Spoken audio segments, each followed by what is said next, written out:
Assalamualaikum warahmatullahi wabarakatuh. Selamat pagi semuanya anak-anakku yang soleh dan soleha. Berjumpa lagi dengan pelajaran tematik. Baik, pada pertemuan kali ini alhamdulillah kita sudah masuk ke tema 5H, subtema 1, pembelajaran 1 dan 2. Baik, sebelum belajar, mari kita bersama-sama membaca basmalah terlebih dahulu. Bismillahirrahmanirrahim. Baik, mari kita mulai anak-anak. Silakan anak-anak membuka buku tema 5H, subtema 1, pembelajaran 1 dan 2.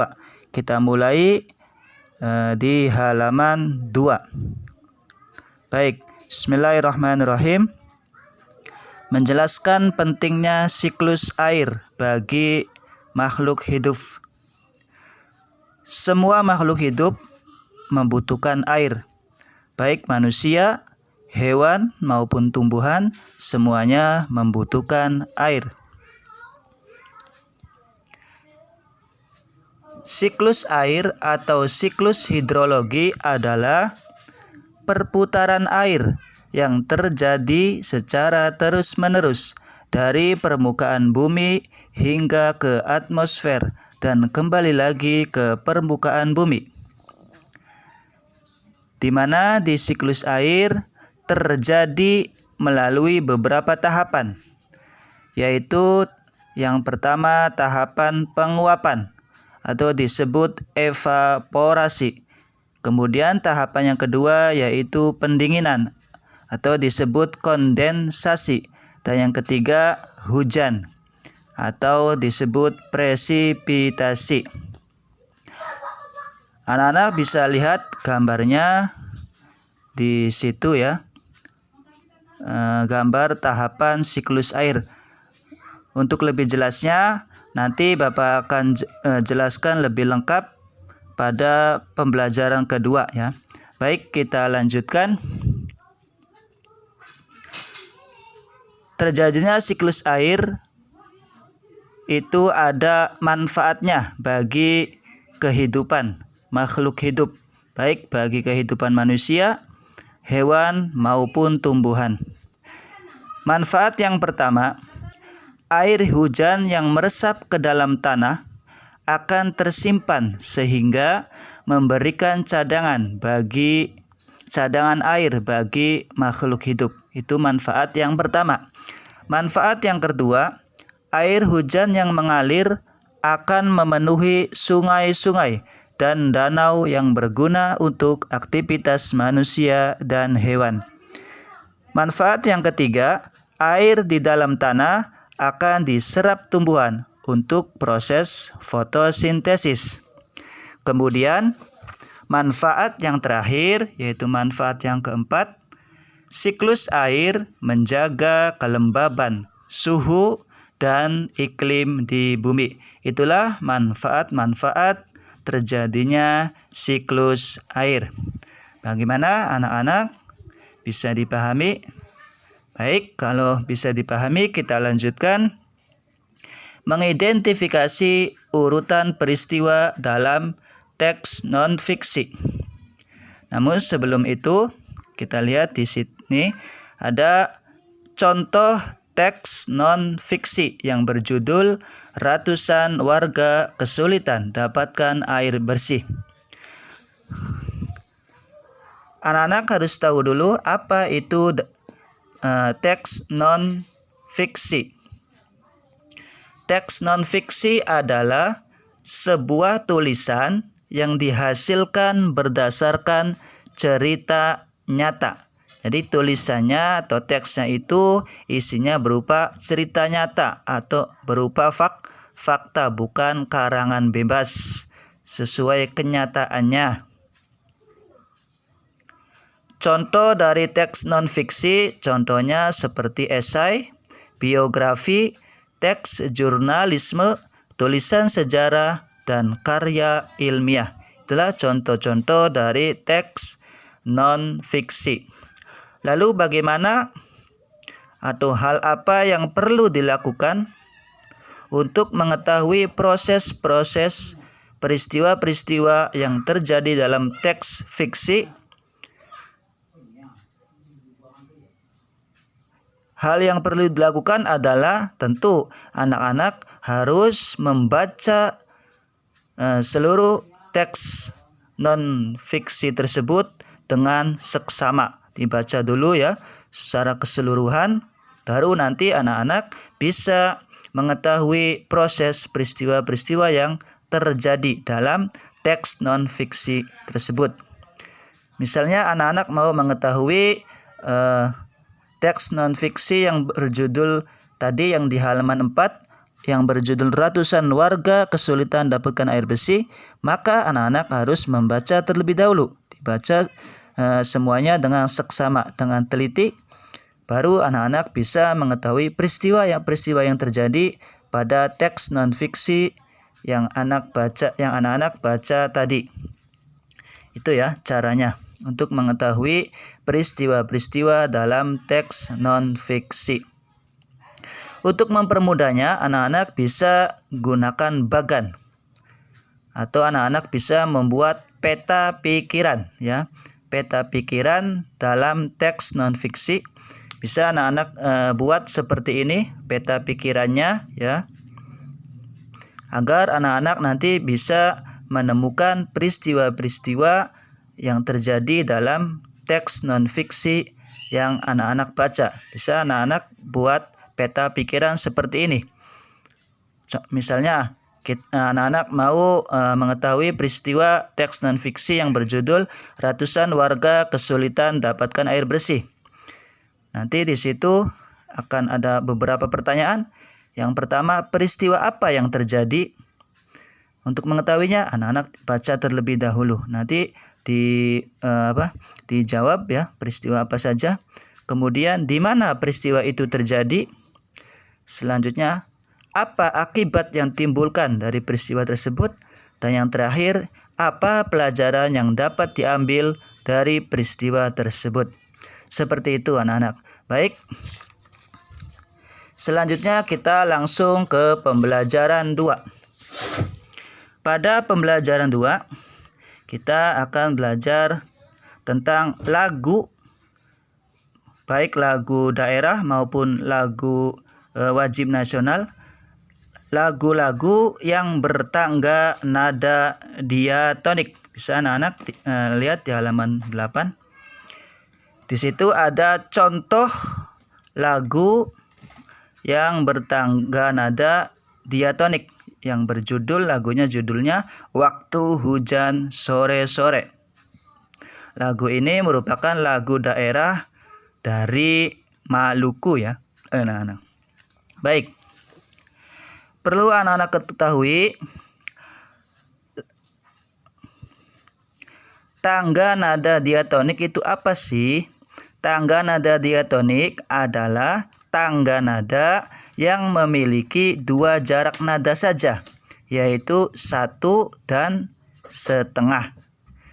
Itu ya. Jadi lagu yang bertangga nada diatonik adalah lagu-lagu yang hanya memiliki 2 jarak nada, yaitu 1 dan setengah. Begitu anak-anak ya. Oke, selanjutnya menjelaskan proses terjadinya siklus air.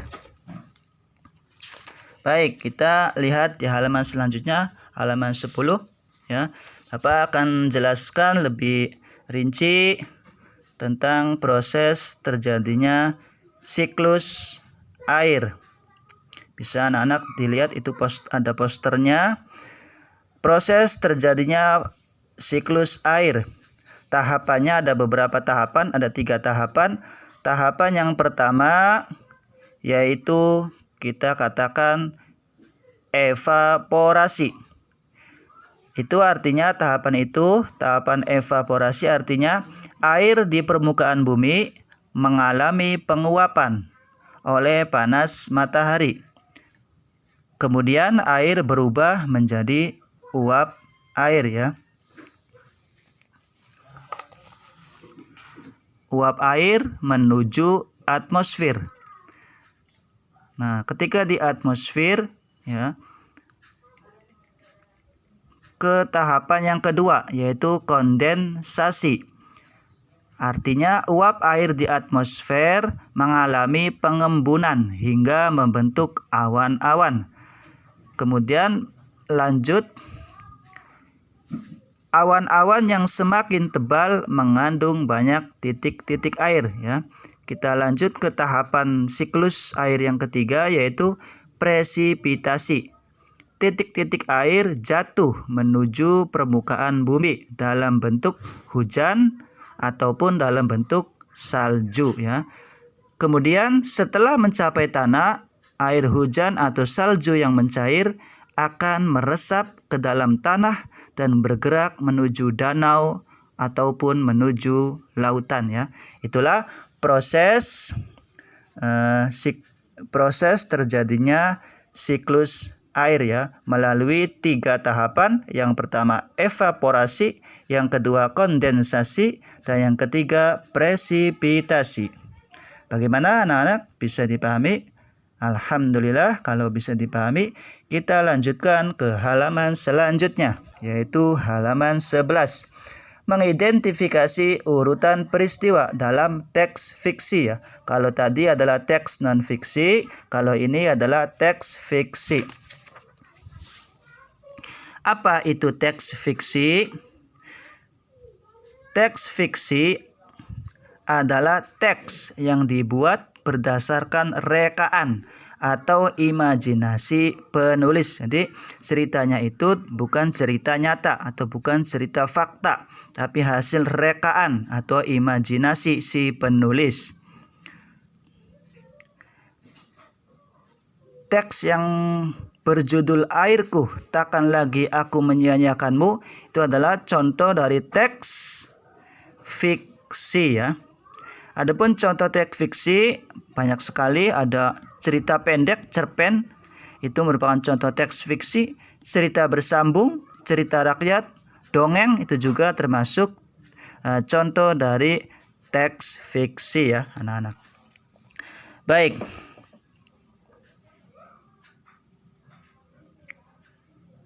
Dalam teks fiksi itu biasanya terdapat beberapa peristiwa yang terjadi atau dialami oleh tokoh cerita.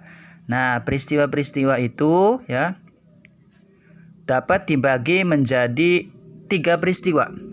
Peristiwa yang pertama yaitu peristiwa pembuka, dan peristiwa yang kedua yaitu peristiwa utama atau peristiwa konflik cerita, dan peristiwa yang terakhir dalam teks fiksi adalah peristiwa penutup cerita ya. Itulah tentang teks fiksi ya, dan peristiwa-peristiwa yang ada dalam teks fiksi ya. Baik anak-anak, bagaimana pembelajaran kali ini, bisa dipahami semua?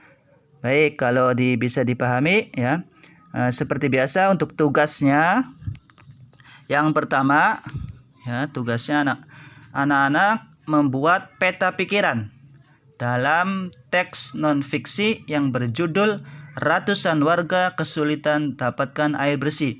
Anak-anak bisa lihat di halaman 4-5. Bapak tunjukkan. Ya. Di halaman 5 ya, itu sudah ada kerangka peta pikirannya ya. Nanti anak-anak silakan tinggal disalin ke buku tulis kerangka peta pikirannya ya. Kemudian dijawab pertanyaan-pertanyaannya. Peristiwa apa yang terjadi? Untuk menjawabnya, anak-anak baca terlebih dahulu teks non-fiksinya, yaitu di halaman 4 yang berjudul Ratusan Warga Kesulitan Dapatkan Air Bersih ya. Jadi tugas yang pertama, anak-anak silakan membuat peta pikiran teks non-fiksi yang berjudul Ratusan Warga Kesulitan Dapatkan Air Bersih, yaitu pada halaman 4 ya. Itu tugas yang pertama. Tugas yang kedua, tuliskan 5 contoh lagu daerah atau lagu wajib nasional yang bertangga nada diatonik. Ya, itu tugas yang kedua. Bapak ulangi, tugas yang kedua, tuliskan 5 contoh lagu daerah atau lagu wajib nasional yang bertangga nada diatonik ya. Bagaimana anak-anak? Bisa dipahami ya, tugasnya 2 saja.